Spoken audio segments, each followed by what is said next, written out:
Vous êtes, mesdames et messieurs, sur NCA, la nouvelle chaîne africaine, et bienvenue à vous dans Frontal, votre rendez-vous qui vous plonge au cœur de l'actualité politique sur le continent.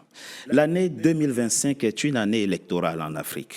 En effet, plusieurs pays ont tenu et d'autres vont tenir cette année leur présidentielle. Le 12 octobre pour le Cameroun, le 25 octobre pour la Côte d'Ivoire et le 23 novembre pour la Guinée-Bissau. L'occasion pour nous d'aborder la question pourquoi les élections sont dans certains pays l'occasion de fortes tensions. Comment l'expliquer? Comment faire des processus électoraux des moments ordinaires, de la simple vie ordinaire dans nos pays en Afrique? Pour aborder cette question, ou du moins cette question, j'ai le plaisir d'accueillir dans mon émission trois intellectuels africains aux avis totalement divergents. Professeur David Asiba Johnson, vous êtes professeur des universités, ancien directeur d'une grande école en France, l'école de commerce de Clermont-Ferrand, pour ne pas la nommer. Vous êtes aussi mathématicien, économiste, grand analyste et politique, les civils, notamment francophones, qui sont à la tête des États africains, ne trouvent aucune grâce à vos yeux, en raison, selon vous, de leur manque de patriotisme. Pour vous, le contexte politique et géopolitique actuel demande qu'on ait à la tête de nos États des militaires patriotes, d'où votre soutien aux dirigeants de l'AES, mais on en parle au cours de cette émission. Merci, professeur. Merci à vous d'avoir accepté notre invitation. Vivien Manangou, vous êtes enseignant-chercheur, vous enseignez le droit à l'université Mariam Ngouabi de Brazzaville, après avoir enseigné pendant 9 ans le droit à l'université de La Rochelle en France. Vous avez un avis totalement différent, totalement opposé, dirais-je, à celui du professeur, mais on en parle au cours de cette émission. Vivien Manangou, merci d'avoir accepté notre invitation. Merci à vous de m'avoir accueilli. Thierry Moëlé, vous êtes vous aussi enseignant-chercheur, directeur conseil en management stratégique. Vous enseignez les stratégies des organisations et économie internationale dans de grandes écoles en France et autres universités. Vous êtes par ailleurs historiographe, écrivain, auteur de plusieurs livres, dont Le Pharaon inattendu en 3 volumes, Le souffle des saisons, puis vous êtes également l'auteur du livre Historiographie africaine et archéologie de l'esclavage. Pour vous, votre avis est un peu nuancé sur la question de la gouvernance politique en Afrique, mais on va l'aborder dans une approche historique. Merci d'avoir accepté notre invitation. On commence par vous, professeur David Asiba Johnson. Au début des années 90, plusieurs États du continent ont fait l'option des conférences nationales, à l'issue desquelles le multipartisme a été instauré comme système politique, avec comme idéal l'implémentation de la démocratie et de la démocratie électorale. Nous étions donc en 90. Pour certains, peu avant la conférence de La Baule, pour d'autres, après la conférence de La Baule, la fameuse conférence à l'issue de laquelle François Mitterrand, nous étions en juin 90, demandait aux États africains l'ouverture de l'espace politique. Quel bilan on fait aujourd'hui, plus de 30 ans après cette amorce du processus démocratique en Afrique? On fait le constat que les élections sont, comme je l'ai dit dans mon introduction, l'occasion de fortes tensions. Comment vous le comprenez, ce phénomène? Vous me permettrez peut-être d'apporter une observation. D'abord, je ne pense pas que dans les années 90, c'était une ouverture à la démocratie. C'était une démocratie dictée par l'extérieur. Ça, il faut le garder à l'esprit. Bien sûr. Il est important de souligner, sur le plan systémique, est-ce que des nations asservies peuvent faire fonctionner leur démocratie dans un mode normal? Je ne crois pas. Lorsque les nations sont colonisées, le cas de l'Afrique, surtout le cas de l'Afrique de l'Ouest, vous regardez que c'est un jeu démocratique ou des règles démocratiques imposées par des forces extérieures. Donc, la démocratie n'est pas dans son régime normal de fonctionnement avec l'isogoria, c'est-à-dire le respect du droit, l'isonomia, le respect du droit et la liberté de la parole. Voyez-vous? Donc, la question qui se pose, ce n'est pas que je m'oppose à la démocratie. La démocratie est un système de gouvernance, mais la gouvernance doit être au service du développement de la nation. Et il existe différentes formes de gouvernance. Ce sont les nations ou les peuples qui doivent choisir leur mode de gouvernance. Vous voyez? Alors, je tiens à rappeler quand même quelque chose s'agissant des élections. Dans les années 1958, un exemple aussi qui est important de souligner, et qui était celui du Togo, et on a organisé des élections. Sylvanus Olympio était en prison. Il gagna les élections. Et à ce moment, le gouverneur français qui était en prison avait dit, normalement, écoutez, en tant que Premier ministre, vous avez gagné des élections, mais il n'est pas question que vous puissiez l'exercer. La population togolaise s'est soulevée. Et on a libéré le président, et c'est comme ça qu'il est devenu le Premier ministre du Togo. Donc vous voyez que lorsqu'on est sous des pressions, où on est une nation asservie, n'est-ce pas? Il y a des conditions rigides qui font que finalement, l'exercice de la démocratie de manière quasi optimale ne s'exerce pas. Vous dites des choses sur lesquelles nous reviendrons de façon plus concrète et plus sérieuse. Vivien Manangou, les conditions, dit le professeur David Asiba Johnson, les conditions de liberté, d'autodétermination ne sont pas réunies, ou du moins n'ont pas été réunies dès le début des années 90, pour que nous fécondions et fassions nous-mêmes notre propre démocratie, d'où l'échec constaté ces 36 dernières années. C'est votre avis? Non, pas du tout. Je pense vraiment qu'il faut que nous soyons d'accord sur le fait que nulle part au monde, la démocratie a réussi à s'imposer par coup de baguette magique, même en l'absence de l'asservissement dont parle le professeur. Je vais vous prendre un exemple très simple. Nous sommes ici en France. Si on part du principe que la démocratie française commence à partir de la Révolution 1789, rappelez-vous qu'en 1852, Napoléon fait un coup d'État. Oui. Nous sommes en France. Bien sûr. Et donc, la démocratie rime avec tâtonnement. De Gaulle aussi en fera un autre après. En fera un autre. Oui. Rappelez-vous du référendum de 46. Donc, les femmes en France ne votent qu'à partir de 45. Nous sommes en France. On parle de la patrie des droits de l'homme. Donc, il faut, je crois, un peu de recul avec ces questions-là. On parle se dire qu'en Afrique, la démocratie devrait tout de suite être l'exemple du monde est une fausse considération. 58 à aujourd'hui, ça fait combien de temps? Ça fait même pas 70 ans. Il y a des difficultés, c'est vrai. Nous avons des situations économiques qui sont aussi difficiles à faire coïncider avec une liberté totale des populations. Tout ceci est vrai. Cela ne veut pas dire que l'Afrique est la terre où il serait impossible d'implémenter la démocratie. On va avancer de façon plus... Je sais, vous avez beaucoup d'autres éléments à porter. Et Thierry Moëllet, à partir de vous, on rentre dans le concret du sujet. On rentre dans le sujet de façon plus concrète. Le 8 septembre dernier, le Conseil constitutionnel ivoirien a rejeté la candidature de deux opposants, de deux figures principales de l'opposition ivoirienne. Déjà, de fortes tensions s'annoncent pour cette présidentielle. Il y a à peine 2 jours, la Cour suprême de la Guinée-Bissau a rejeté la liste, effectivement, de l'ancien Premier ministre Domingo Simões Pereira aux prochaines élections législatives.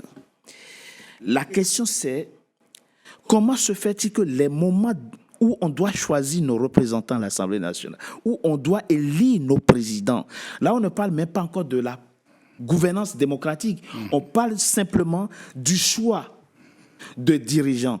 Pourquoi c'est si compliqué? Pourquoi ça ne peut pas être un moment de fête, tout simplement?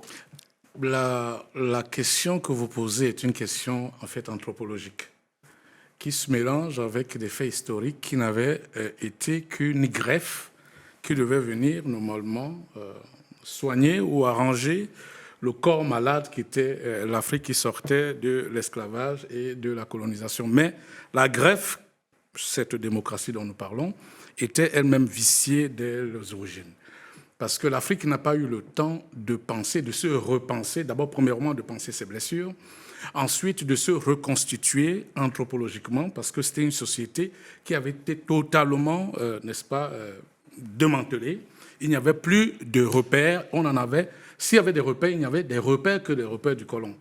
Donc, du coup, on a essayé de calquer sur la société africaine des schèmes de perception de la vie, de cosmogonie, c'est-à-dire de vision du monde qui n'était pas du tout propre aux Africains.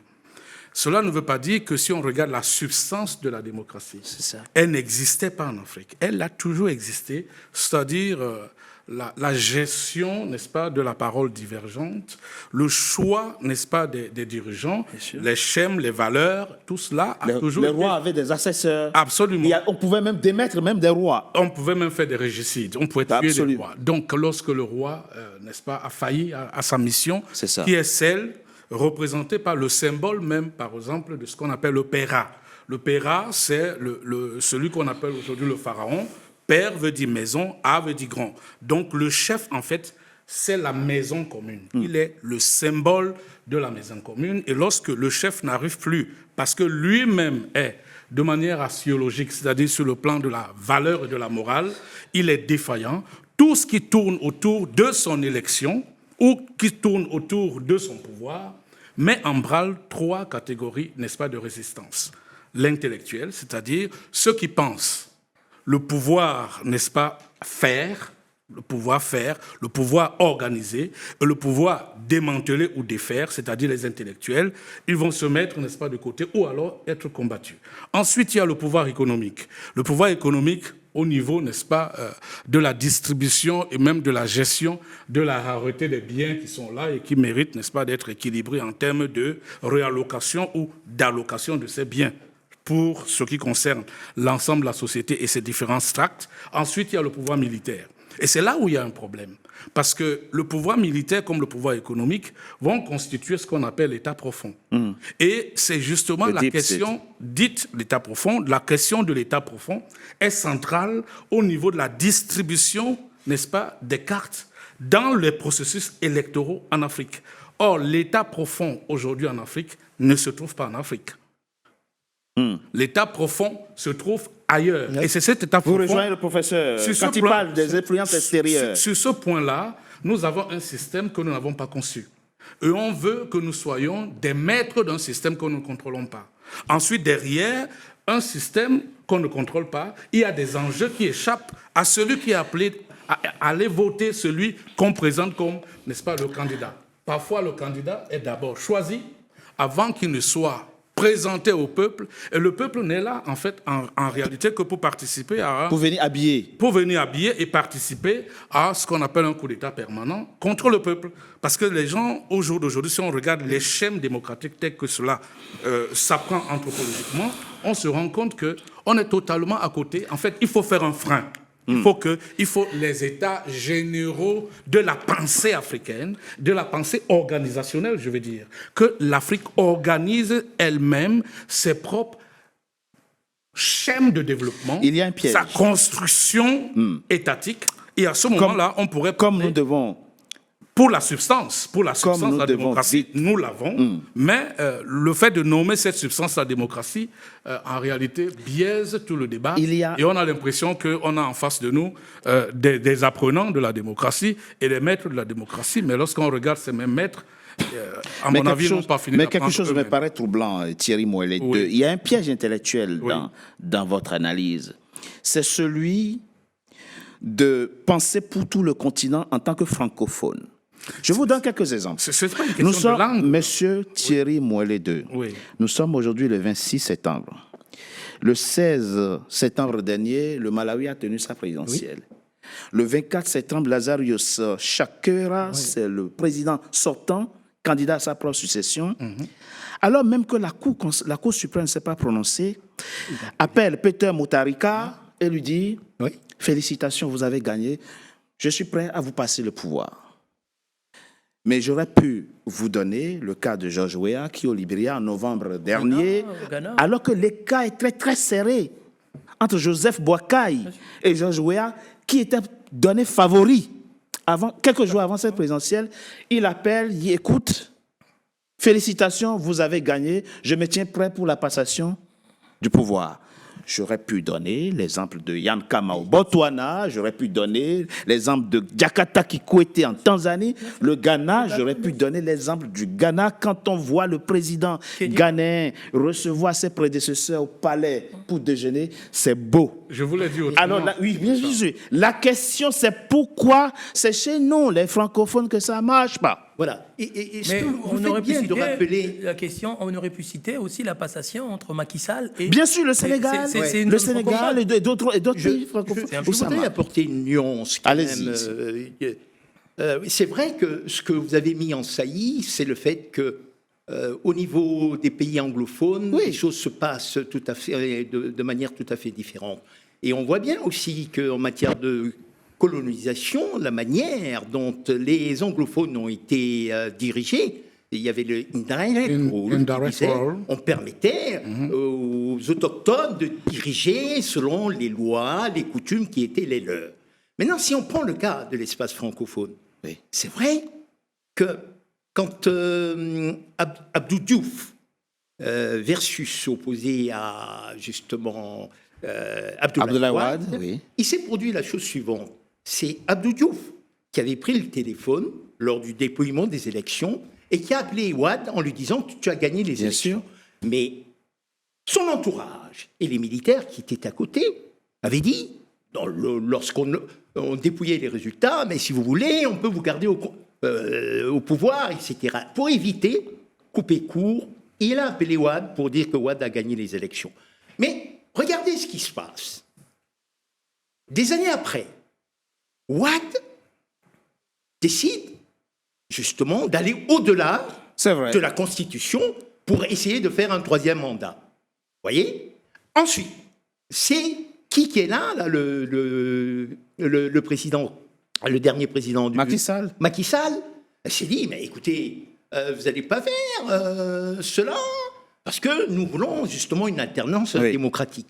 Après lui aussi, il prend le pouvoir, il essaye aussi de vouloir proroger en fin de son mandat. Vous voyez comment vous l'expliquez? Alors, Comment vous l'expliquez ça? Ce rapport que nous avons, nos francophones. C'est l'une des raisons pour lesquelles, si on devait poursuivre notre discussion, ça tourne autour de l'éthique. Absolument. C'est l'éthique d'abord, monsieur. Selon que vous avez des hommes qui respectent des règles de jeu, vous avez un certain gens qui ne les respectent pas du tout.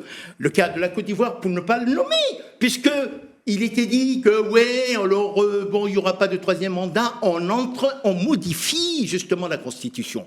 Moi, je pense que nous devons, on regardera les solutions qu'il faille apporter.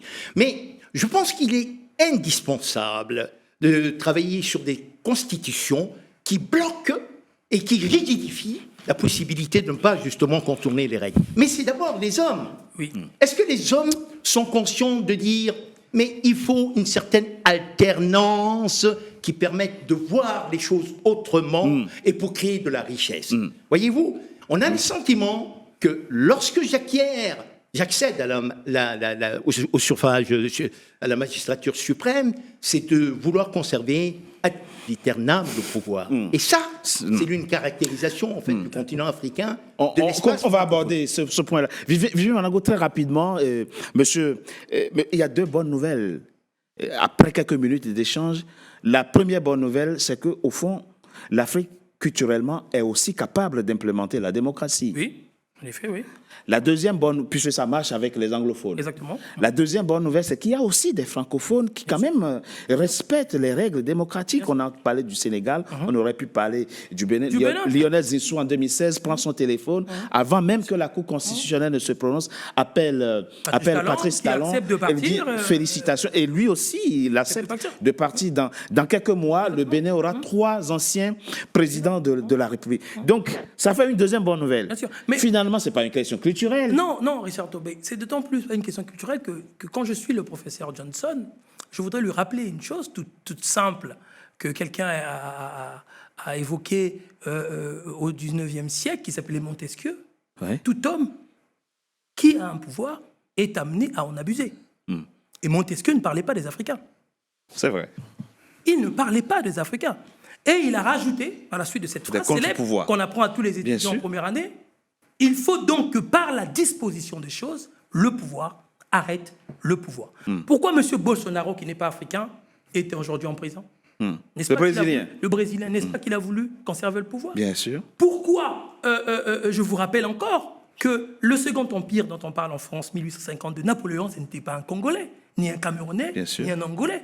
Il a fait un coup d'État. Pourquoi? Les gens oublient souvent ce qui s'est passé en 1852. C'est que M. Napoléon avait créé une constitution en 1948 et il avait écrit dans cette constitution que nul ne pouvait faire 2 mandats successivement.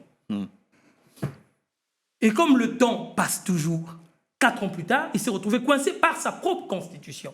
Et qu'est-ce qu'il a fait? Il a fait un coup d'État pour pouvoir rester au pouvoir. C'est le fameux coup d'État de 1852. Absolument. Et Napoléon n'était pas un Africain. Il n'était pas africain. Il n'était pas Il n'était pas congolais. Je propose qu'on marque une coup de pause. On se retrouve dans quelques instants pour la suite de notre émission. À tout de suite. À tout de suite. NCA, la nouvelle chaîne africaine, poursuit son développement et vient de faire son entrée dans le célèbre bouquet Canal+. Disponible depuis ce 7 juillet sur le canal 9 et le canal 573, la chaîne panafricaine est désormais diffusée dans 45 pays du continent.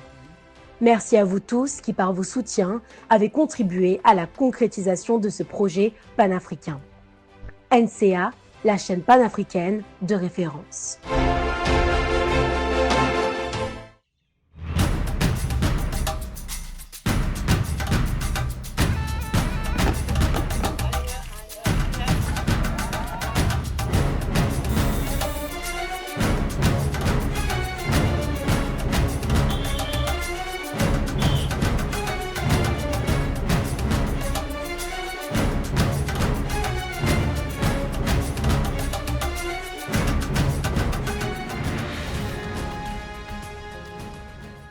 NCA, la nouvelle chaîne africaine.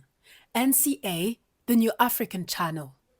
Deuxième partie de Frontal, votre rendez-vous politique dont le numéro de ce jour est consacré à la réflexion sur les processus électoraux en Afrique, notamment la question principale, pourquoi les élections en Afrique sont des moments de forte tension. Thierry Moillet 2, vous avez dit 2 choses intéressantes dans la première partie de notre émission.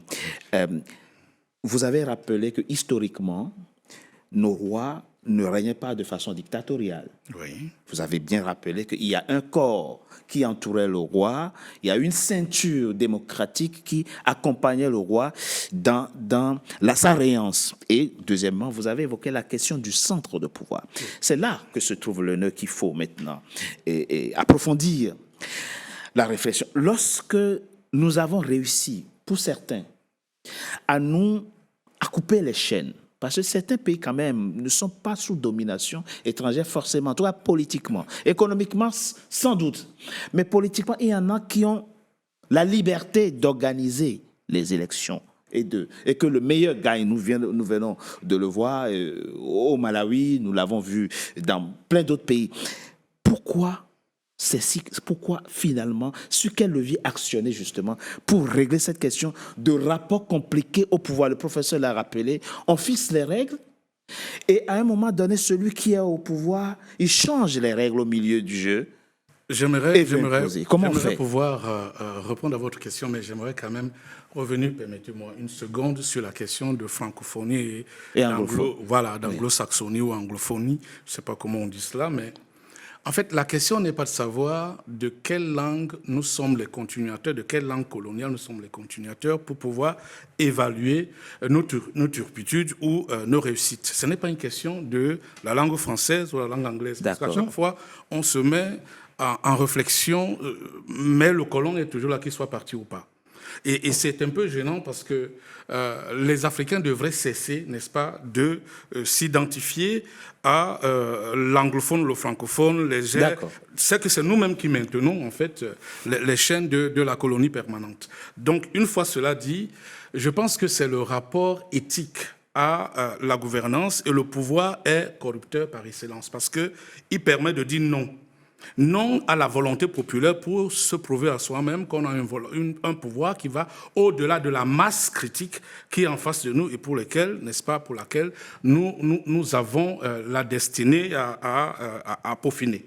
Donc, je pense qu'au-delà de ça, il y a un autre sujet qu'il faut aborder et qui est lié à cette question de où allons-nous, que devons-nous faire, c'est, je le dis encore, faire un point.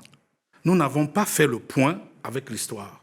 Nous n'avons pas convoqué nos propres valeurs au moment où il le fallait. Et les indépendants qui sont réels aujourd'hui, les États qui sont en train de se battre, on a évoqué plus tôt la question de l'AES et autres, c'est le moment pour eux de démontrer qu'ils ont compris.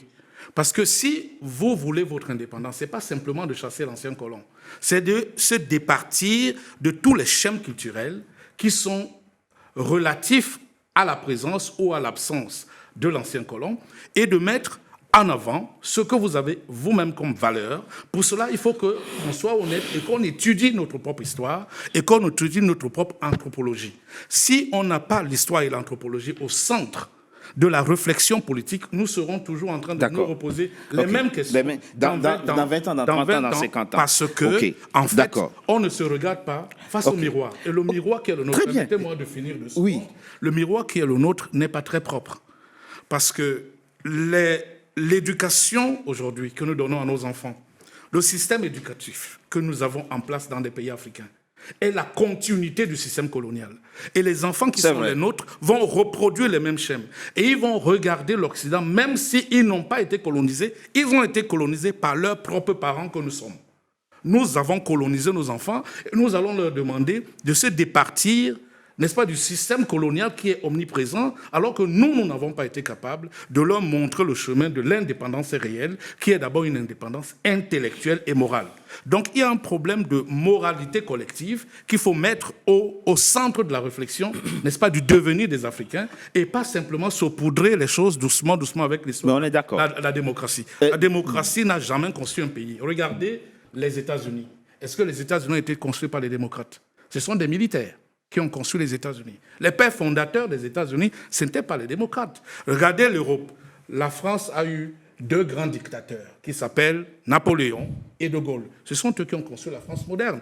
Au contraire, les démocrates sont arrivés et aujourd'hui, on voit l'état de la France. Qu'on l'aime ou on ne l'aime pas, c'est la réalité. C'est un débat, je l'accepte, mais la réalité, c'est que la pluralité des opinions, lorsque ce n'est pas bien encadré, crée un désordre qui ne Finalement, il vous rejoint, professeur. Oui, c'est la logique. C'est pas que je le rejoins. Vous dites, ce que vous venez de dire. C'est moi qui parle, je n'ai pas dit que c'est la vôtre. C'est moi qui parle, c'est la logique. Thierry Moilet-Deux. Oui. Mais la phrase, elle est belle. Après, je ne sais pas si elle est heureuse pour vous. La pluralité crée le désordre? Non, la pluralité des opinions... Si elle n'est pas bien encadrée, elle n'est pas bien encadrée, crée le désordre. Oui.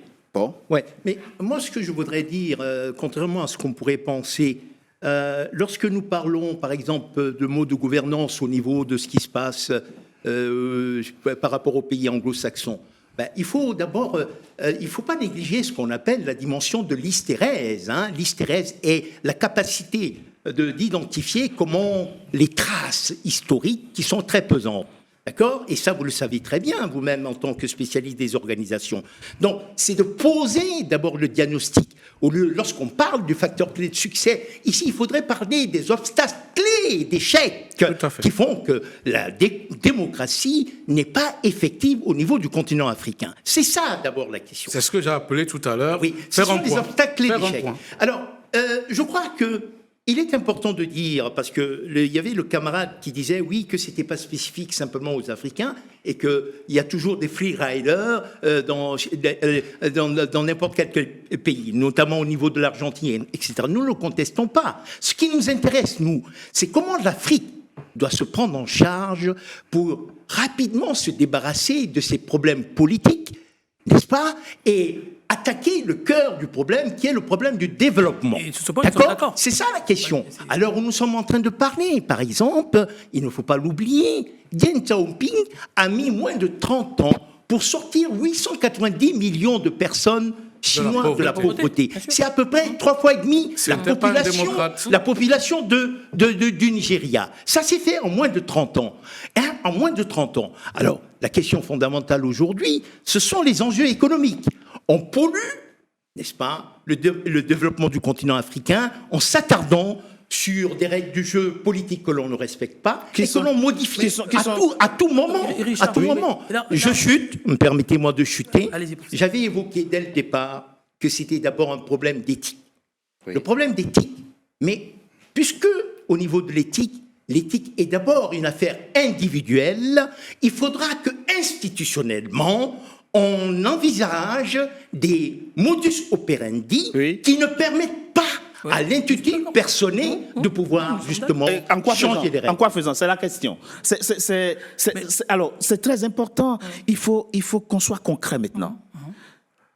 Faut-il mettre fin aux élections, laisser tomber les élections et trouver une forme de roi, instaurer une forme de monarchie, ou bien continuer toujours avec les élections? Si oui, comment on fait pour qu'elles soient transparentes, libres et équitables? Richard Togbé.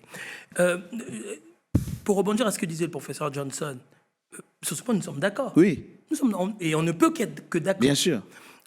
Mais il faut se rappeler aussi que l'horizon des dictatures en Afrique qui, soi-disant, développerait l'Afrique, c'est déjà arrivé. Bien sûr. Il faut se rappeler qu'on a plus eu de pouvoir d'un homme ou d'un parti que la fameuse pluralité d'opinions dont conteste C'est vrai. le professeur Mouel. Les partis États, les partis uniques, on en a Je connu. ne Il faut se conteste rappeler- pas. il faut- il faut Je se mets rappeler- des balises. C'était une pique, simplement. Oui. Je mets des balises. On est d'accord, on est d'accord. Il faut se rappeler que nous avons essayé ça et qu'on a passé plus notre temps dans ce genre de régime autoritaire que dans les régimes Oui. démocratiques où les autres chamailles. Non, mais il y a Non, une nuance. on le laisse, Non, on le non. laisse finir. On le laisse, il y a on le une laisse, nuance. on le laisse finir. Sans doute, il y en a On le toujours. laisse finir. Oui. Il y a toujours, Il y a toujours, c'est toujours vrai. des nuances. Donc, mais ce que je voudrais dire, on a pointé tout à l'heure quelques pays où les élections réussissaient. On a dit le Sénégal, on a dit le Bénin, Il y a- beaucoup il y a un point essentiel que l'on ne voit pas, par exemple, dans ces deux pays qui les différencient des autres pays francophones. Vous savez, dans tous ces pays francophones, désormais, il y a des commissions électorales indépendantes Bien sûr. qui organisent les élections, qui souvent n'ont d'indépendants que l'intitulé. Mais au Sénégal et au Bénin, il y a une spécificité de leur commission électorale indépendante, c'est que le personnel de ces deux commissions sont désignés, sont votés à l'intérieur des commissions, ce qui fait qu'ils sont véritablement indépendants. D'une part. D'autre part, on ne nomme jamais le personnel politique dans ces commissions. C'est tout l'inverse au Cameroun, au Congo, jamais on ne nomme de personnel politique. Ce que je voudrais dire, c'est qu'il y a des choses qui fonctionnent ailleurs et l'on pourrait essayer dans les autres pays et voir ce que ça donne concrètement. Lorsque vous avez une commission dite électorale où tous les membres sont des membres des partis politiques, comment cette commission peut être indépendante? Puisque chacun vient pour les intérêts de son parti et non pas du pays. Et donc la question de l'éthique n'est pas incompatible avec celle d'organisation électorale, d'organisation d'élections régulières. L'éthique n'a rien à voir. Ici, dans ce pays, je reviens avec la France. Ce que je veux dire, c'est que ce n'est pas incompatible. Je reviens ici en France. Je reviens en France ici. Les emplois fictifs à la mairie de Paris. Bien sûr. C'est pas l'Afrique. Tibéri. Mais Tibéri. Mais on a vu un ancien président de la République condamné dans ce pays pour des raisons électorales. Je ne parle même pas de la dernière condamnation, je parle de Chirac, Oui. pour avoir fait voter des gens en emploi fictif à la mairie de Paris. Bien sûr. C'était pas en Afrique. Les questions éthiques existent toujours. Partout. Aux États-Unis, ça existe. Le seul véritable problème, et j'en reviens à Montesquieu, c'est qu'il faut, et ce qui nous manque en Afrique, des véritables contre-pouvoirs. C'est-à-dire des gens qui sont, et on reviendra sur la question de la justice, qui sont en capacité de pouvoir s'opposer lorsque il y a des faiblesses éthiques. Regardez, et je vais en finir par là, regardez ce qui s'est passé en Centrafrique avec Mme Darlan. Madame Darlan, vous avez vu La Madame présidente Darlan, du Conseil de la Cour constitutionnelle. Elle s'est opposée frontalement au changement, à la modification de la Constitution pour un troisième mandat de M. Touadéra. Qu'est-ce qui s'est passé? Eh bien, Elle a été virée. Ouais. Elle a été virée. mise à la retraite. Mise à la retraite. Pas décret. Personne n'a bougé. Ni les enseignants de l'université d'où elle venait, qui était sa corporation, ni ailleurs. Ça montre bien aussi que si nous n'avons pas de contre-pouvoir institué et fort, on aura toujours ces problèmes récurrents. Oui, mais je crois qu'on ne se comprend pas. Vous citez des contre-exemples. Vous savez, il y a le mathématicien Henri Poincaré qui dit, en fait, on ne fait pas de la science avec des théories, mais c'est avec des faits. Ce sont des faits. Il faut regarder les faits. C'est-à-dire que ce que vous avez évoqué comme fait, ne vont pas dans le sens de pouvoir conserver ce mode de gestion démocratique. Avançons avec des éléments concrets par rapport à la problématique. Oui. Vous avez évoqué la question éthique. Tenez-nous-en à ce point-là, essentiellement. La question éthique. Oui, éthique plus patriotisme. Oui, voilà. Ben oui, Je l'ai c'est ça, dit. éthique plus patriotisme. Le 15 Oui, parce que ce qu'il disait... non, en fait, oui, allez-y. Le 15 novembre dernier, Nana Akufo-Addo, alors il finissait son mandat, a tenu une conférence ici à Paris. Et il nous explique, j'étais à cette conférence, il nous explique, tous mes prédécesseurs ont respecté la règle de 2 mandats. Il n'y a pas de raison que je ne la respecte pas. Oui. Je finis mon 2e mandat et je m'en vais. Je fais comme tous mes prédécesseurs. Mais il est institutionnalisé par la Constitution. C'est pas compliqué. Mais Pourquoi c'est pas c'est au-delà possible des textes. d'avoir ça partout? Pour que cela soit possible, il a fallu que Jerry Rawlings mette en place. D'accord. Oui, mais On peut faire le choix. On peut. Oui, Alors, on peut. C'est Jerry Rawlings qui est le père ils auraient pu. Oui. Ils auraient pu. Il avait la majorité à l'Assemblée nationale. Il aurait pu modifier la Constitution et dire pas question. J'en ai rien à faire de ce que mes prédécesseurs ont fait. D'ailleurs, vous avez vu les gens monsieur- commencer à le demander. Richard Togbé, Oui.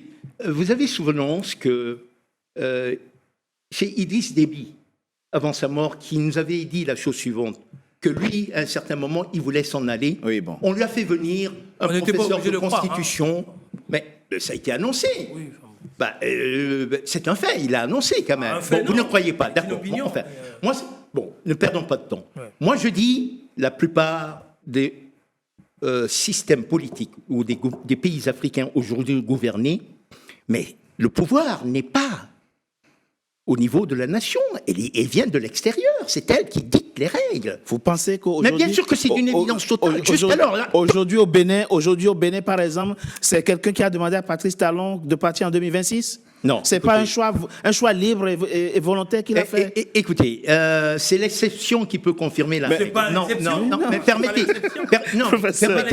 permettez-moi. Ne mettez Non, pas le professeur non, en difficulté et ça ne avec des résout pas. Mais contre-exemples. je Avec des vais vous dire, ça ne contre-exemples. résout pas le Oui, oui. problème. Ça ne résout pas le problème puisqu'il choisit en fait son successeur.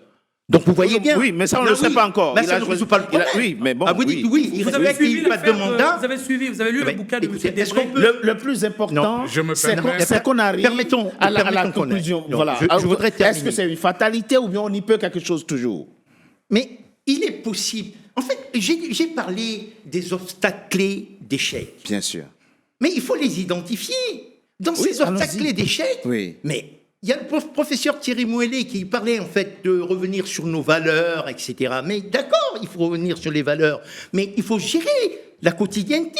Actuellement, le temps justement de pouvoir travailler pour se réapproprier ces valeurs et les mettre en... Mais cette rétrospective Bien sûr. anthropologique, historique, nous l'appelons de tous nos voeux, n'est-ce pas? Qu'est-ce qu'on fait? Mais pour l'instant, Oui, pour l'instant, qu'est-ce qu'on fait? essayez de regarder comment les pays actuellement, d'où viennent l'organisation des élections et comment sont-ils dictés. Moi, je dis que ça vient de l'extérieur. Bon, donc c'est une fatalité, on n'y peut rien. Ah non Richard, mais si C'est ça l'une- vient de Ah, l'extérieur. non, vous ne pouvez pas tirer cette conclusion. Bon, alors. C'est l'une des raisons pour lesquelles, quand j'ai parlé du patriotisme et que je disais que les militaires étaient une nécessité pour résoudre ces problèmes de situation crisistique, ça revenait là-dessus. Mais C'est ce une sont les évidence. mêmes militaires qui ont dirigé le pays des années 60 jusqu'aux années je 80, revendique le pouvoir avec le du succès qu'on connaît. Oui, Voilà. je vous en prie. S'il vous plaît. Allez-y rapidement. Alors, tout à l'heure, mon contradicteur, bien-aimé mon frère, le nom m'échappe là tout de suite. Là. Thierry Manangou, Vivien Manangou. Voilà, Vivien disait que nous avons vécu pendant quelque temps la période des dictateurs. Qu'on soit bien clair, je n'appelle pas à la mise en place, n'est-ce pas, des dictateurs en Afrique. Ce que le C'est-à-dire, professeur veut. non, parce que ce serait du binarisme primaire. Dans le genre, s'il n'y a pas de démocratie, il n'y a pas d'alternative à la démocratie que la dictature. C'est pas vrai. Donc, et même les dictateurs qui étaient là dans ces années 70 étaient des fabrications de l'Occident. On est d'accord. C'était pas des dictateurs. On est totalement Donc, d'accord. Ça veut dire que c'est pas l'exemple. On est totalement d'accord. Bon, maintenant, il faut aller plus loin. Il faut aller plus loin. Il y a une notion dans le système des organisations qu'on appelle la temporalité. La temporalité a 3 périodes, le passé, le présent et l'avenir. Donc, si nous ne savons pas où nous allons, mais arrêtons-nous un instant et revenons sur le passé. Et le passé africain est très riche. Il nous enseigne, c'est ce passé qui a permis... Le passé à l'Afrique- précolonial, vous voulez dire. encore que, lorsqu'on dit précolonial, on met encore le colon au centre de ma réflexion. Les histoires du genre précolonial, Ben, si vous dites le passé, il faut Oui, circonscrire. Pour non, qu'on- le pour qu'on- passé, la colonisation est une parenthèse dans l'histoire africaine. Bien sûr, mais 400 pas ans, duré. c'est une longue... Non, 400 ans, Bon, c'est esclavage, Oui, et puis c'est après l'esclavage, colonisation, un siècle. C'est l'agression, Oui. mais l'histoire de l'Afrique a 12 000 ans. Donc, si on prend les références historiques, c'est Oui. l'histoire la plus dense, la plus riche. Et elle est riche. Elle nous enseigne, elle nous donne des valeurs. Ce que j'appelle valeurs, c'est concret. C'est ce qui a permis à l'Afrique du Sud de rester debout aujourd'hui. D'accord. Avec ce qu'on appelle l'Ubuntu. Le L'Ubuntu a message est permis- clair, hein, c'est très clair Voilà. ce que vous dites. Voilà pourquoi Voilà. est très clair. Donc, ensuite, on est allé, c'est les mêmes schémas, n'est-ce pas, organisationnels qui ont permis au Rwanda de survivre avec le Gachacha, de survivre, n'est-ce pas, Bon, en au atta- génocide. en attendant, on donc, fait quoi c'est ce que je suis en train de proposer. D'accord. Donc, arrêtons-nous un moment. C'est vrai qu'il y a la notion de l'immédiateté, il faut faire Bien ceci, sûr. cela, mais on est en course avec personne. On est en course avec personne. Regardez, pour que le Japon soit ce qu'il est aujourd'hui. Il y a eu, en 1868, la révolution Meiji. Meiji a fermé les frontières Et il est endogène. Voilà, Monsieur- c'est endogène. Monsieur- Mais pourquoi vous Moi, les voulez deux. courir dans un sac et Le- penser que Dans quelques parce jours- que vous allez implémenter les schèmes démocratiques avec le go-ahead, le magistère des uns et des autres qui donnent des bons et des mauvais points, et vous croyez que vous êtes indépendant, vous croyez que vous allez y arriver, c'est un leurre. On va Il revenir. faut qu'on Oui. se pose Ça, on a un bien moment. compris. On se Dans pose quelques un jours, dans votre pays, le Cameroun, Oui. le 12 octobre, Oui. il y aura une présidentielle. Oui. Issa Chiroma, l'ancien Premier ministre, qui est candidat Oui. à cette élection. Non, l'ancien ministre des Transports. L'ancien ministre. Et Oui, après ministre de la Communication. La communication, voilà. Oui. Il est candidat. Là, il est en train de drainer des foules là, au Cameroun. Et déjà, ses partisans sont en train de prévenir qu'on ne nous dise pas le 12 octobre que c'est Paul Biya qui a gagné. Parce que c'est nous qui, de toute façon, allons gagner cette élection. Oui, Des mais- frictions naissent déjà. Oui. Ça, c'est des problèmes de l'immédiateté qu'il faut régler. Oui. Qu'est-ce qu'on dit? Les Ivoiriens, les opposants ivoiriens qui ont été écartés de la J'aimerais bien présidentielle pouvoir- disent... vous pouvez donner 10 000 exemples, ça revient au même. D'accord. Richard. Qu'est-ce qu'on fait? Qu'est-ce qui se passe? C'est que nous sommes dans un système qui est biaisé dès le départ. Et j'ai parlé au début de mon propos d'un coup d'État permanent contre la souveraineté du peuple. C'est ce que la démocratie fait. Parce que le système tel qu'il est aujourd'hui, les Africains ne comprennent pas que ce n'est pas le vote qui fait la victoire, mais c'est celui qui compte le vote. Donc, si vous êtes dans le système où c'est celui qui compte le vote, Ouais. qui fait Ça, la c'est victoire... intéressant, ça. Mais bien sûr. Non, mais c'est- non, c'est- Richard, non, mais- non, c'est- attendez, oui, ce qu'il dit est intéressant. attendez, Non, mais vous n'allez pas m'empêcher de finir mon propos. Non, mais chuter rapidement, ça, voilà. ça fait Donc, quand même un moment que vous... Ouais, Allez, voilà. chutez Donc, rapidement. donc, je vais finir mon propos en Je vais disant... simplement vous empêcher de monopoliser la parole, si vous voulez. Chutez Le rapidement. modérateur à ma droite. Chutez rapidement, il va le modérateur à ma droite. Chutez rapidement. Donc, je dirais que si vous êtes dans un système et que vous avez accepté de participer à un système où vous ne savez pas que ce n'est pas votre voix qui peut compter, mais c'est celui qui compte la voix qui compte, ben, vous n'avez qu'à vous On est en d'accord. On est prendre à d'accord. vous-même. On est d'accord. Mais ça ne C'est veut pas très clair dire- ce qu'il dit. Richard, C'est très clair ce Richard qu'il dit. Togbe, Richard Oui. Togbe, vous connaissez-vous une démocratie dans laquelle ce n'est pas les autres qui comptent les voix? Vous en connaissez-vous? Dans tous les systèmes... Attendez, permettez que je... Dans tous les systèmes démocratiques, c'est toujours les autres qui comptent. Vous votez... Les autres Oui, comptent. mais ça Alors, dépend donc de... la Les question- autres, là, c'est qui? Ça dépend de comment les autres... Non, mais D'où- quelquefois, c'est l'administration. Oui, C'est bien notre sûr, pays. bien sûr. C'est On est notre d'accord. pays. Donc, On est ce que je d'accord. veux dire, On est ce que je d'accord. veux dire, C'est pas attendez, l'administration. Si, c'est l'administration qui organise, Oui. qui compte les Bon, votes. en l'occurrence, Ce que je dans veux les dire, pays européens, en tout cas. Oui, et ce que j'ai dit tantôt, pourquoi au Sénégal, pourquoi au Bénin, on a eu des élections et des alternances dans ces pays, c'est parce que la question se pose au niveau de la transparence du processus électoral, Oui. et notamment du choix des hommes qui sont chargés de comptabiliser. On revient à la question de l'éthique dont parlait le professeur Johnson. Mais tout ça ne veut pas dire, que nous en sommes incapables. Incapables, bien Tout ça sûr. ne veut pas dire qu'il faut... Vous savez, la question des valeurs, je suis le professeur Moulet avec grand intérêt. Mais vous savez, en droit, on a le même problème. Les Bien juristes vous disent « Ah, nous avons des valeurs typiquement africaines ». Quand on leur demande quelles sont ces valeurs, même en droit international, que vous êtes capable de mettre là, dans le débat, de verser dans le débat, pour qu'on ait un droit qui soit typiquement africain, on en revient à des généralités. Et donc ce que j'essaie de dire, c'est que le fait d'avoir nos propres valeurs, qui sont des valeurs africaines ne nous empêchent pas Bien sûr. d'épouser Oui. des valeurs qui sont aujourd'hui des valeurs universelles. Aux États-Unis, et je suis de parler, aux États-Unis, il faut se rappeler, pays colonisé, il faut se rappeler, pays colonisés aux États-Unis, quand ils ont créé leur constitution, 1787, qu'est-ce qu'ils ont fait? Ils se sont fondés sur la constitution de la Grande-Bretagne, Bien sûr. qui était le pays colonisé, tenant compte aussi de leurs propres valeurs endogènes, et ils ont fait quelque chose qui marche. Ça fait aujourd'hui plus de 3 siècles que ça marche. On marque une coup de pause. On se retrouve dans quelques secondes, professeur, pour la suite de notre émission. À tout de suite. NCA, la nouvelle chaîne africaine, poursuit son développement et vient de faire son entrée dans le célèbre bouquet Canal+. Disponible depuis ce 7 juillet sur le canal 9 et le canal 573, la chaîne panafricaine est désormais diffusée dans 45 pays du continent. Merci à vous tous qui, par vos soutiens, avez contribué à la concrétisation de ce projet panafricain. NCA, la chaîne panafricaine de référence.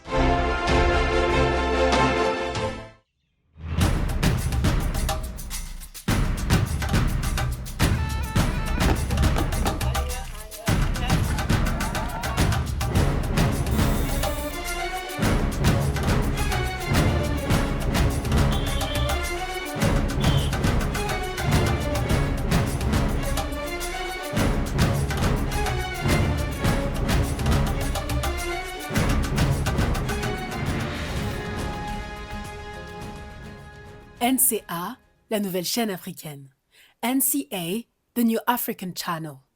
Troisième et dernière partie de notre émission, le numéro de ce jour, on l'a vu, est consacré à la réflexion sur les processus électoraux en Afrique. Mes 3 invités, 3 grands intellectuels africains sont restés avec moi pour cette troisième partie, messieurs, où nous sommes invités à la réflexion. Quelles sont les pistes possibles pour rendre nos élections moins conflictuelles, ou du moins pas conflictuelles du tout, pour qu'elles deviennent, n'est-ce pas, des moments de joie et de fête. Vous avez, M. Vivien Manangou, dans les parties précédentes de cette émission, évoqué la question de contre-pouvoir.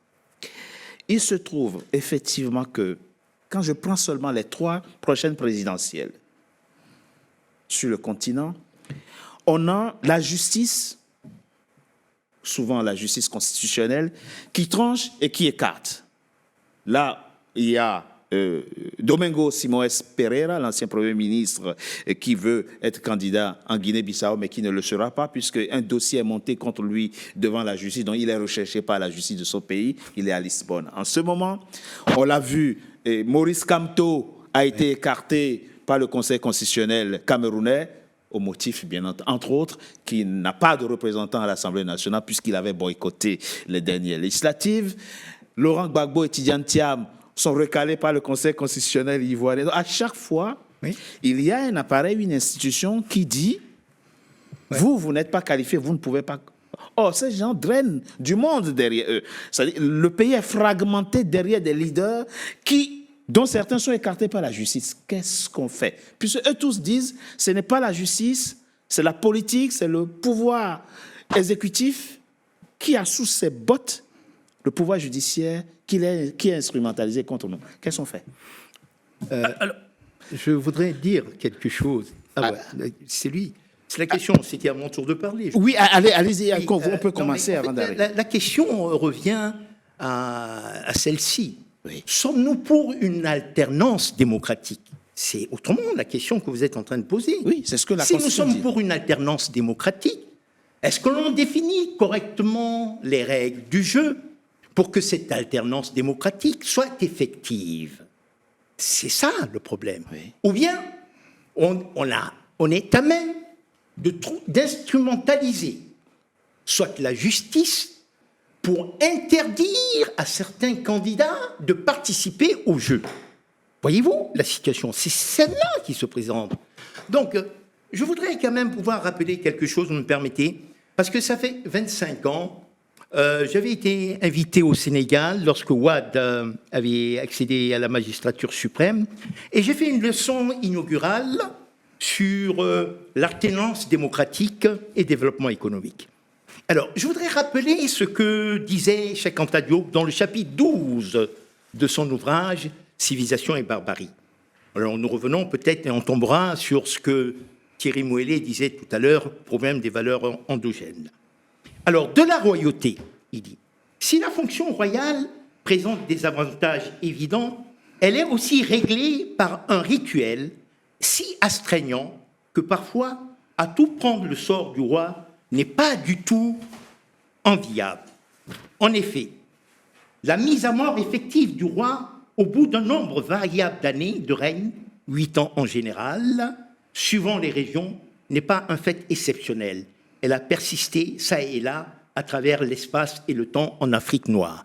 Donc vous voyez bien qu'il y avait l'alternance. Oui. C'est l'alternance. La culture d'alternance est une culture vieille. Voilà. Comme le monde chez nous, finalement. Je poursuis. Et je chute. Tout récemment, en 1967, un jeune presse nigérian, universitaire, qui avait accepté la charge royale dans sa tribu, en a été victime. Il faillit être tué après la durée du règne prévu par le rite. On mit à sa disposition des policiers, une armée pour le protéger, mais il est mort quand même quelques temps après. Donc vous voyez bien que l'Afrique a bien conscience de ce problème de l'alternance démocratique, ou l'alternance par rapport au pouvoir, pas l'alternance démocratique, l'alternance des systèmes de gouvernance, et qu'il y a des règles qu'il faut absolument respecter. C'est très intéressant ce qu'on voilà, dit. C'est absolument ce que je voulais dire dans un premier temps pour laisser la parole à mes camarades. Alors, Vivier Malangou, et ça nous permet d'avancer. Nous sommes tous d'accord qu'il faut de l'alternance. La question c'est, quel est le mode de légitimation du prochain dirigeant? C'est ça la question. Oui. Comment on opère l'alternance? Puisqu'on est tous d'accord, et ça donne tort à ces intellectuels africains qui nous racontent que l'alternance, ça fait partie de la culture africaine, que le plus important, c'est que le peuple mange à sa faim. Non. On voit à travers Cheikh Anta Diop que la culture de l'alternance est bien profonde dans nos civilisations. Comment on fait maintenant? L'élection telle que le blanc nous l'a enseignée ne marche pas. Comment on fait? Non, alors, c'est pas que l'élection telle que le blanc nous l'a enseignée ne marche pas. Nous, on avait d'autres méthodes. Bon, on ne respecte pas. Alors, on n'arrive pas à respecter les règles de la démocratie électorale. Voilà la réalité, on ne respecte pas les règles. Mais moi, je voudrais revenir... Et puis, il faut arrêter de généraliser. Hein.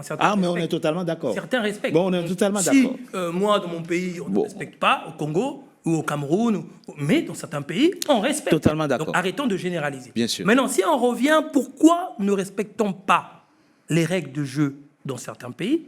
La question, c'est la question, et d'autres l'ont évoqué avant, c'est celle de la patrimonialisation du pouvoir. C'est-à-dire que le pouvoir devient une source d'enrichissement pour soi-même, pour son ethnie, pour ses amis. Et donc, à ce moment-là, il faut couper le lien entre cet enrichissement et le pouvoir, que la politique arrête d'être la source d'enrichissement des hommes politiques, d'une part. D'autre part, si on revient sur l'ingénierie juridique, tout à l'heure, vous avez évoqué la justice constitutionnelle qui vire tout le monde, en tout cas qui est instrumentalisée pour permettre une élection tranquille, généralement du candidat sortant, qui est le président sortant. Mais il faut aller regarder déjà quels sont les modes de nomination des membres des cours ou des conseils constitutionnels. On est totalement d'accord. C'est-à-dire que dès le départ, le système est faussé. On est totalement parce d'accord. Parce que chacun se débrouille à nommer ses amis, de sorte que ceux-là ont cette obligation, derrière, d'assurer la continuité du pouvoir. Normalement, quand on a la conscience citoyenne, on n'est plus redevable vis-à-vis de... C'est ce que Robert Badinter appelait ici le devoir d'ingratitude. Bien sûr. Ça marche. Manifestement, le devoir d'ingratitude dans nos pays ne fonctionne pas. Et comme ça ne fonctionne pas, il faut faire différemment. Oui. Il faut faire différemment. Il y a quelque chose qui a fonctionné. Regardez, par exemple, on a fait une conférence nationale au Congo et au Bénin, il me semble, Bénin, conférence Congo, Bénin, Gabon, RDC. Mais il y avait une particularité au Congo, au Bénin, c'est que les conférences nationales étaient dirigées par des prélats. C'est vrai. Et ça avait fonctionné. Ça avait fonctionné dans la neutralité. Ces gens ont fait preuve de neutralité durant tous les travaux qui ont permis à ces pays-là d'éviter des affrontements ethniques, armés, tout ça. On peut très bien envisager des institutions électorales indépendantes. Ça a moins marché au Togo avec Monseigneur Kodjo. Oui, bien sûr. Mais peu importe. On est d'accord. Ce que je veux dire, c'est que... C'est une piste de réflexion. C'est une piste de réflexion. Ce que je veux dire, c'est qu'il faut il nous faut déjà des commissions électorales qui soient le plus indépendantes possible, Absolument. avec des hommes et Bien des sûr. femmes qui ne soient pas issus du sérail politique. C'est très une piste de important. réflexion. C'est très important. Et ça, c'est un élément concret. Rappelons-le très rapidement. Dans beaucoup de constitutions sur le continent, on dit il y a 7 membres à la Cour constitutionnelle. On dit le président désigne 3, l'Assemblée nationale désigne 3, et puis l'autre vient de la société civile, ou bien 9 membres, ou bien 3 viennent de la société civile. Ce qui biaise la chose, c'est que quand le président a la majorité à l'Assemblée nationale, de facto, il se trouve être celui qui... Même la société parce qu'ils ne civile, veulent pas c'est eux qui donnent l'alternance. le Ils ne magistère. veulent pas l'alternance. Ils Il y a veulent fait des pas. parades. Ils ne veulent pas l'alternance. L'alternance, il faut admettre que j'ai gouverné. Mais vous savez, il y a Pierre Rosanvallon qui disait la chose suivante au niveau de l'Italie, au 14e, au 15e siècle. La nomination du magistrat de la ville. On allait chercher, justement, un magistrat qui n'avait pas des relations familiales avec la cité, etc. Et il n'était que payé qu'au bout de l'exercice, après qu'il y ait eu la reddition des comptes. Ça, c'est important. Bien Donc, sûr. vous voyez bien que c'est le problème après la reddition des comptes. Mais le problème de l'Afrique, c'est pas ça. C'est qu'aujourd'hui, tout être qui a été au pouvoir, même s'il dit, en apparence, je suis pour une certaine forme d'alternance, il bloque le jeu pour qu'il y ait une pérennisation de son système. C'est ça le problème. Donc, d'où vient la nécessité, à mon sens, d'où la nécessité, je chute, d'où la nécessité, à mon sens, n'est-ce pas, de travailler cette ingénierie juridique, comme vous avez parlé, mais il faut y ajouter le patriotisme et bloquer la possibilité, ce sont les n'est-ce camps pas, de pouvoir. de ne Bien pas sûr. pouvoir Ce sont les camps de pouvoir. trafiquer. Je rappelle quelque chose. Vous savez, une seconde. Vous savez, François Mitterrand, lorsque, en 86, qu'est-ce qu'il fait François Mitterrand dans ce pays? On revient à la France. Il fait tout pour empêcher de perdre le pouvoir, jusqu'à introduire la proportionnelle aux législatives et favoriser l'élection pour la première fois des députés d'extrême droite. Qu'est-ce qu'il voulait? Il voulait éviter à tout prix la cohabitation. Et qu'est-ce qu'il a fait d'autre? D'ailleurs, même quand Chirac taille, au départ, il ne veut pas nommer Chirac. Oui, mais... Il ne veut pas nommer Balladur, il donne des noms comme ça, il fait tout pour bloquer. Et en droit, on appelle ça il est devenu un législateur négatif. Mais comme il y avait des contre-pouvoirs forts qui étaient là, on l'a obligé à une cohabitation. Évidemment. Ce que je veux dire, c'est que ce que nous évoquons, c'est vrai, mais en réalité, ce qui nous manque dans nos pays, et là on revient à l'éthique, on revient aux hommes, ce sont des contre-pouvoirs. Et là, la notion que le professeur a utilisée de patriotisme est fondamentale. C'est-à-dire des gens qui se disent à un moment donné, c'est d'abord la nation avant les intérêts. C'est très important. On doit rappeler que tout le monde n'est pas pareil. Il y a eu un président de la Cour suprême du Kenya qui a nommé par Uhuru Kenyatta, qui a invalidé, qui a dit tu m'as nommé, mais je fais mon boulot. Voilà. Donc il faut que les juges constitutionnels du continent prennent exemple sur ces gens-là. Thierry Moelleux, il y a un autre point qui est aussi important et qui n'est pas simple non plus. C'est comment on gère ceux qui nous ont gouvernés, qui nous ont mal gouvernés. Parce que c'est la peur de quitter aussi le pouvoir qui fait que certains ne veulent pas partir. Faut-il aller jusqu'à consacrer une forme d'immunité à vie pour eux, de façon à ce qu'une fois qu'ils partent, parce que c'est aussi ça la problématique de l'alternance. Ils veulent partir, mais ils ont peur de partir. Il faudrait peut-être revenir à l'essentiel. C'est quoi le pouvoir? Le pouvoir a, disons, 2 aspects. L'aspect coercitif et l'aspect rewarding, c'est-à-dire de bonification, de paiement positivement. Oui. Le problème, c'est que lorsque on cumule les deux, c'est-à-dire qu'on a le pouvoir de dire non et de dire non à plus vaste que soi, c'est-à-dire le peuple, et qu'on a également le pouvoir de gracifier ou de gratifier le peuple, n'est-ce pas, de quelques subsides. Eh bien, quand on cumule ces deux pouvoirs, bien sûr. Eh bien, on ne voit plus la réalité de la vie. La réalité de la vie commence à nous échapper. Et la réalité de la vie est encore beaucoup plus éloignée de nous lorsqu'on a les courtisans tout autour qui sont là pour empêcher le changement. Le changement parce qu'ils ont, n'est-ce pas, leur propre pouvoir et que derrière, s'il y a changement, ils sont les premiers, n'est-ce pas, à en pâtir. Donc, du coup, le problème de l'alternance, ce n'est pas souvent tant le président chef lui-même, mais la cour autour. constituée autour de lui, qui a des intérêts énormes, qui parfois échappent même au président. Bien sûr. Les rapports qu'ils font au président ne sont généralement des rapports qui les arrangent eux. Absolument. Ils ne disent pas au président, c'est pour ça qu'il y Absolument. a plusieurs couches, n'est-ce pas, Mais- de système de contrôle de la pensée et des mouvements des populations à l'intérieur des États. Pour revenir à votre question, je pense que justice doit être faite. C'est-à-dire que si on accorde l'immunité à quelqu'un qui a tyrannisé son peuple, les victimes vont encore être pénalisées une deuxième fois. Donc il faut que l'éthique collective soit, n'est-ce pas, la règle de valeur qui organise le fonctionnement des organisations étatiques et de l'État lui-même, et que derrière l'éthique, il y ait des possibilités, Oui. n'est-ce pas, de faire dire le droit, Oui, le absolument. droit, quelle que soit la personne, n'est-ce pas, indexée par Absolument. le droit. Donc, le droit doit être dit, et il est aveugle. Généralement, on voit, chez nous, n'est-ce pas, ce qu'on appelle aujourd'hui les Africains, nous avons la règle de Mahat, qui est la règle de l'équilibre, vérité et justice. Équilibre, Bien vérité sûr. et justice. Ça ne veut pas dire que la justice est aveugle. Non, la nôtre, elle voit concrètement Bien ce qui sûr. se passe et elle indexe le mal qu'on appelle, n'est-ce pas, Les Maliens, et derrière effectivement. cela, oui, il faut que la justice soit dite. Les Maliens, ont Marc, je ne veux pas jugé, dire, oui. les Maliens ont jugé Moussa Traoré sans être vindicatifs, sans être brutaux, mais il y a eu quand même une forme de justice. Les Il faut rappeler que les l'immunité... cultures peuvent, les Bien cultures, sûr. n'est-ce pas, des terroirs peuvent prévaloir et aider à ce que l'équilibre, n'est-ce pas, dans la justice. Il soit faut dit. rappeler que l'immunité pas existe toujours. déjà. Oui, pour beaucoup d'ailleurs, on L'immunité est consacrée déjà. Et l'immunité. ça n'empêche pas. Bien sûr. Ça n'empêche pas ces gens de Pendant vouloir se maintenir. l'exercice, Pendant pendant l'exercice l'exercice de C'est leur de leur fonction. Ali, Absolument. Mais comme ils Ali. ont 40 ans, ça veut Voilà. dire que toute la vie, ils ont cette immunité-là pour Oui. 40 ans. On voit bien mais- que ce n'est pas une solution suffisante. C'est pas une solution. Il faut que la justice, la su- justice passe. Mon suffisante. souci est vraiment le suivant, quand même. Nous avons été à l'origine de l'humanité, à l'origine des sciences, à l'origine des civilisations. Nous sommes aujourd'hui les derniers de la classe. Et ça me pose un problème. Nous avons discuté là pendant quelques minutes pour regarder pourquoi ça ne marche pas Oui. au niveau du continent africain, alors que les enjeux sont nettement ailleurs, qui sont des enjeux scientifiques, développement, etc.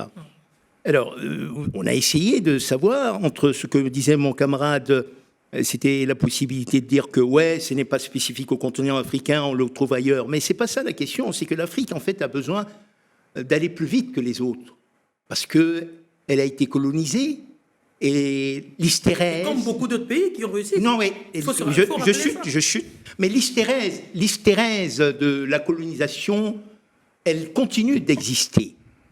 Si on prend le cas de la Côte d'Ivoire, si on prend le cas d'autres pays, si on regarde également la nécessité au niveau du Sahel, où justement on veut assurer une souveraineté et qu'on essaye de torpiller justement pour qu'on ne puisse pas... Je pense que justement là exercer. aussi, on voit les choses de façon un peu fausse. Hein. Vous voyez, si vous prenez un pays comme le Congo, On laisse le professeur professeur finir. finir et puis vous... Désolé. Eh oui. Allez-y. hein. Ce que je voudrais dire, il n'y a pas pour l'instant de solution optimale par rapport. Faisons avec ce que nous avons. Ce que nous avons, c'est justement le moins imparfait des systèmes gouvernants. C'est quoi ce que nous avons La démocratie telle qu'elle fonctionne aujourd'hui. Mais elle n'est pas respectée. Essayons de la respecter. D'accord, Je c'est voudrais ça, dire. ok, très Essayons bien. de la respecter Oui, dans l'immédiateté. c'est ça. Mais je suis d'accord avec Thierry Mouéné qu'il est nécessaire de faire cette rétrospective historique, Bien sûr. anthropologique, Bien sûr. pour justement bâtir sur de manière solide les institutions de demain. Puisque l'on sait que le pacte de Mansa au niveau du Mali était en avance en matière de démocratie par rapport Et à des l'Europe. droits de l'homme. Très bien, merci professeur. Très rapidement, Vivien Manangou. On peut difficilement s'opposer à ce que... Mais dit oui, le bien professeur. sûr, Enfin, oui. Il faut respecter les règles. Il faut respecter les règles. Enfin, et la question est là. Nous avons un problème.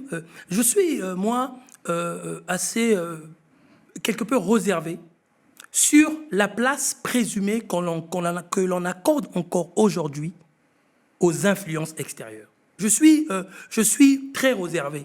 Si je vous prends un peu... Parce que si on regarde, par exemple, les influences économiques, souvent, on tient le politique par l'économique. Si vous regardez, dans ces pays francophones-là, la place de la France, depuis les 20 dernières années, la France est laminée sur le secteur économique. Au Congo, elle n'existe quasiment plus sur le plan économique.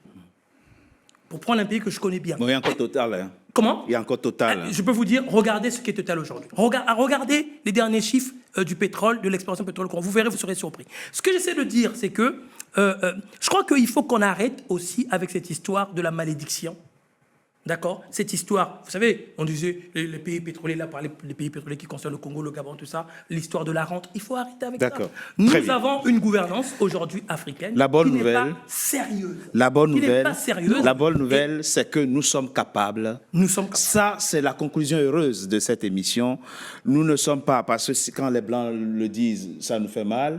Et quand certains Africains le disent, ça fait d'autant plus mal que quand tu entends certains intellectuels africains ne sont pas culturellement disposés pour implémenter la démocratie. Mais on a vu que chez certains, ça marche. Chez ceux qui respectent les règles, j'ai rappelé le président ghanéen Nana Akufo-Addo qui, ici, a dit « Mes prédécesseurs ont fait 2 mandats, je ne modifie rien du tout, j'ai fait 2 mandats et je m'en vais. » Sur la question anthropologique, Thierry, la réflexion commence pas à germer sérieusement, mais je ne sais pas si c'est possible.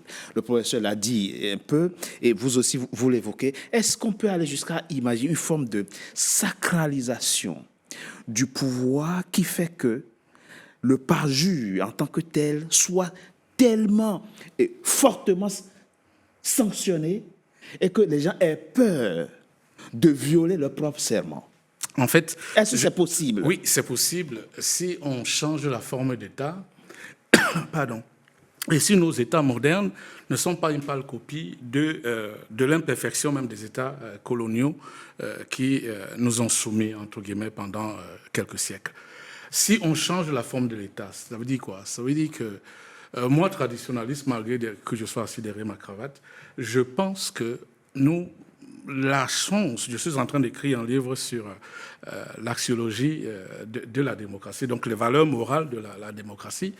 Je pense que fatalement, les sociétés humaines qui s'en sortent sont celles qui ont dans leur nombril, n'est-ce pas, le nombril de l'ancêtre. Le nombril de l'ancêtre est assis dans mon nombril et son ADN circule dans mon sang.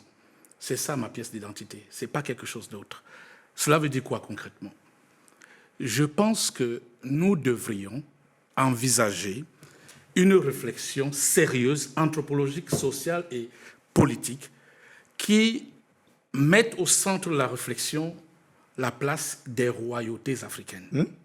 Les royautés africaines, vous allez voir que chaque fois que ce soit le Moronaba au Burkina Faso qui a des problèmes avec tous les jeunes prétentieux qui veulent contrôler l'État, quand ça les dépasse, ils vont voir qui? Le Moronaba. Ça veut dire qu'au moins, la société africaine qui a gardé quelques éléments d'ancestralité et les Maurides au Sénégal aussi. Et du droit traditionnel arrive à fédérer, parce que telle que la démocratie est aujourd'hui pratiquée en Afrique, elle est plutôt, appelons ça, elle divise jusque dans les foyers, dans les familles. Donc, si on peut faire les Royaumes-Unis d'Afrique, vous allez vous rendre compte que ça peut marcher. Ça paraît utopique, mais tout le monde, que ce soit au Congo, que ce soit au Cameroun, que ce soit au Togo ou au Bénin, tout le monde a un respect sacré de l'ancestralité et du droit traditionnel. Ce qui fait que si c'est cela qu'on reprend et qu'on met au centre de la réflexion, les épiphénomènes qu'on appelle aujourd'hui la démocratie ou le pluralisme politique, qui ne sont que des moyens parfois qui permettent, qui ouvrent des boulevards de contrôle, n'est-ce pas, par des forces qui échappent aux populations concernées. Merci. Eh bien, ça pourrait peut-être marcher. Il faut avoir le courage de la pensée et de dire que peut-être que c'est une piste qu'il faut envisager, puisque tout le monde respecte la tradition. C'est sans doute une piste, mais je ne suis pas sûr que ça marche. Je suis moins optimiste on est d'accord. Que le professeur, parce qu'il faut se rappeler qu'à l'époque, les royaumes d'Afrique ne brassaient pas autant d'argent qu'aujourd'hui. Et donc, je crois qu'il faut aussi remettre les choses dans leur contexte. Les intérêts économiques, il y a 5-6 siècles. C'est vrai que nos rapports se sont monétarisés. Exactement. Donc, en fait, on ne fait rien. Non, c'est pas ça. Vous ne savez pas si ça va marcher. Parce que vous êtes dans réflexion. Vous êtes dans la projection négative. Alors que moi, je suis dans une proposition. Merci. Je pense qu'il y a des choses simples qui fonctionnent, c'est de respecter les règles. Merci. Le droit. Je voudrais juste dire que il est nécessaire de faire ce brainstorming. Alors, il ne s'agit pas simplement de faire l'avocat du diable, c'est une ingénierie par laquelle on procède par tâtonnement, effectivement. Hein. C'est Comme la démocratie. l'échec et l'erreur. S'il y avait une solution de baguette magique, on se Bien sûr. serait sorti. Merci. Bien sûr. Voilà. Merci. C'est pas le Et cas. ce que vous avez dit, Thierry Moelle 2, peut peut-être nous amener à retrouver la culture de la sacralité de la parole donnée. Absolument. L'Afrique, c'est le seul continent où il suffit que vous donniez votre parole, on vous croit. Nous, on n'a pas de contrat, on ne signe pas de contrat, on n'a pas de tradition écrite. Donc, quand le chef donne la parole, on lui fait confiance. C'est le cas du Japon également. Voilà, c'est le C'est cas du Japon. Voilà. On a cette particularité que la parole donnée, elle est sacrée. Oui. Richard Japon, Toubé, vous lorsqu'on parlez ne de respecte quelle pas la Afrique? parole, là, il se fait harakiri. Vous parlez de quelle Afrique? Il y a moins d'avocats au Japon. Et il y a moins d'avocats au Il y a Japon. moins d'avocats Parce au Japon. qu'effectivement... Au Japon. Bon, mais il faut retrouver cette Afrique, justement. Ah, voilà. Merci Non, d'avoir l'Afrique qui est la nôtre, hein, elle participé est là. à Elle est là. cette Elle est juste émission. latente, écrasée par la vôtre. Merci. Oui. C'est la fin, mesdames Voilà. et messieurs, de Frontal, votre rendez-vous politique, dont le numéro de ce jour a été consacré à la réflexion sur les processus électoraux en Afrique. Merci d'avoir été nombreux en notre compagnie. Je rappelle que NCA, la nouvelle chaîne africaine, est désormais sur le bouquet Canal+, canal 573. Encore une fois, merci d'avoir été nombreux en notre compagnie. À très bientôt pour un nouveau numéro de Frontal. Merci à vous.